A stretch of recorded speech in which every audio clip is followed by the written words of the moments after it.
Boa noite, Vitor. Boa noite aos meus colegas. Boa noite, audiência. Sempre bom estar de volta aqui aos Pingos. E parece que eu sempre estou aqui por momentos mais turbulentos, né? Talvez estejamos vivendo um dos maiores escândalos da história eleitoral brasileira. Estamos vendo as eleições que deveriam ser limpas e justas, não sendo nem muito limpas e certamente não justas.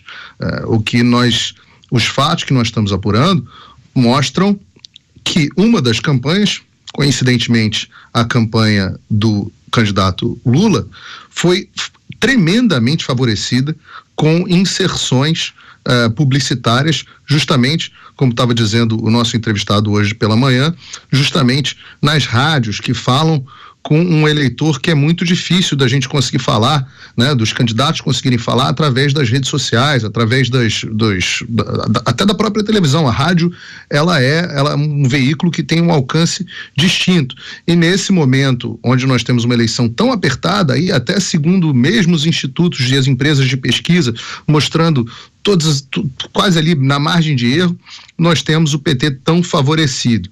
E no final das contas, o nosso Tribunal Superior Eleitoral, num primeiro momento, o ministro Alexandre de Moraes pegou a denúncia que foi feita pelos reclamantes da campanha do Jair Bolsonaro e disse que era apócrifo, o que não era, porque apócrifo é um texto que não tem autor, por definição, e o texto tinha autor, a consultoria, a Audience, que tinha feito o levantamento, e disse que não eram que as afirmações não eram sérias. Ao mesmo tempo que fez uma ameaça à campanha do Jair Bolsonaro, dizendo que, em tese, se eles não apresentassem as provas, configuraria crime. Bom, as provas foram apresentadas, inclusive colocadas na internet para que as pessoas pudessem ter acesso, e enquanto isso foi feito, um servidor, justamente o coordenador dos pools, do pool de emissoras, uma das pessoas que estaria a cargo desse processo, é misteriosamente exonerado. Não só é exonerado, mas no ato seguinte da sua exoneração, é encaminhado pelos seguranças, acompanhado pelos seguranças para fora do prédio do TSE e tem a sua credencial revogada. Ato contínuo, ele vai à Polícia Federal, e a linha do tempo não está muito clara nesses fatos, de quando aconteceu a exoneração e quando aconteceu o depoimento à Polícia Federal, mas ele teria prestado depoimento à Polícia Federal por 4 horas e fazendo acusações gravíssimas.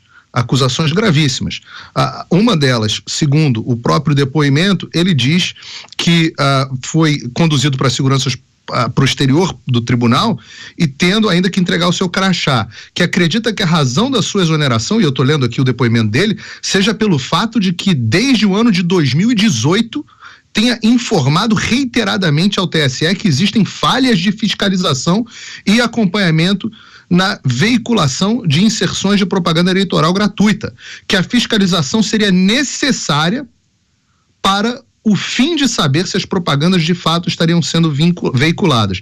Ele diz, as afirmações são do servidor Alexandre Machado, que foi exonerado. E ele ainda diz que decidiu comparecer à Polícia Federal porque foi vítima de abuso de autoridade e por temer que a sua integridade física ou que lhe sejam imputados fatos amorados para desviar o foco de problemas na fiscalização de inserções por parte do TSE. Ou seja, ele se sente vítima de abuso de autoridade e teme pela sua integridade física. Ora, por parte de quem? O TSE, nesse primeiro momento, Vitor, diz ali que foi uma mudança, como você leu agora há pouco, uma mudança administrativa. Agora muda a versão e diz que o servidor foi colocado para fora, foi exonerado porque praticava assédio moral. Ou seja, versões conflitantes chegando para a imprensa do TSE. Estão perdidos, não sabem o que está acontecendo, não sabem como responder a essa crise. Seja como for, estão fazendo o público, na verdade o povo brasileiro, de palhaço, porque ninguém em sã consciência acredita que, depois de denúncias tão graves, o coordenador da área tenha sido exonerado por uma questão de mera coincidência, de arrumação burocrática, ou até porque ele fosse assediador moral, e aí resolveu ser demitido 5 dias antes da eleição, justamente no dia seguinte que a campanha de Jair Bolsonaro faz essas alegações tão graves. Agora, tem muito mais para a gente desenrolar nesses fatos, inclusive a pergunta de: ora, se ele diz que desde 2018 tinha reinformado ao TSE de forma reiterada que haviam essas falhas de fiscalização, primeiro, a quem ele informou? E segundo, por que o TSE diz que não cabe a ele a fiscalização desse processo? Tem muito mais coisa para a gente desenrolar nisso aí, Vitor. À tarde, o senador Eduardo Girão disse que a exoneração aparenta ser um reconhecimento de culpa do TSE e solicitou ao Ministério da Justiça proteção ao servidor. Figueiredo. Resta saber, Vitor, as principais coisas que nós temos que avaliar nesse momento é a quem o servidor Alexandre Machado fez essas denúncias, né? Você leu aí que nós vamos falar um pouco sobre quem fazia supervisão dessa área, desse servidor. E quais seriam as ligações que essas pessoas poderiam ter? Essa é a primeira pergunta. A segunda pergunta é: por que ele teme pela sua integridade física? Quem estaria ameaçando a integridade física do servidor do TSE? Terceiro, ora, por que diabos esse servidor foi demitido hoje? Há 5 dias, 4 dias, do pleito mais importante da história do Brasil, justamente no dia seguinte que denúncias gravíssimas foram feitas de favorecimento justamente na área que esse servidor atuava. O TSE deu 2 versões diferentes. Primeira versão, é uma arrumação aqui administrativa. A segunda versão faz acusações graves ao servidor, dizendo que ele é basicamente um assediador moral em série. Ora, o que está acontecendo?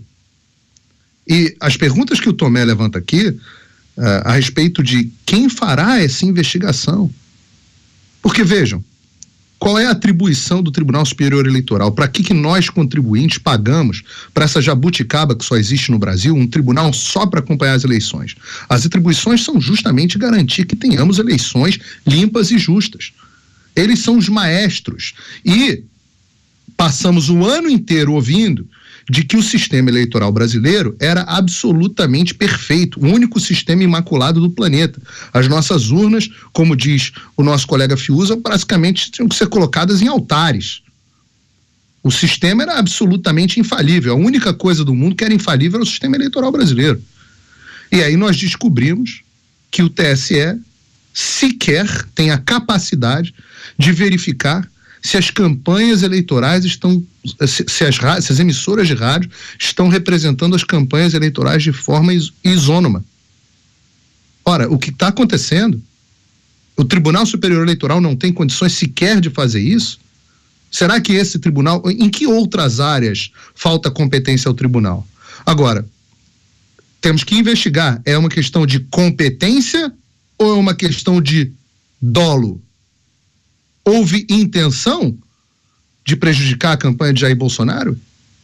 Porque incompetência, Vitor, incompetência ela acontece de forma equilibrada. Você é incompetente com a campanha de Jair Bolsonaro e incompetente com a campanha de Lula. Mas não.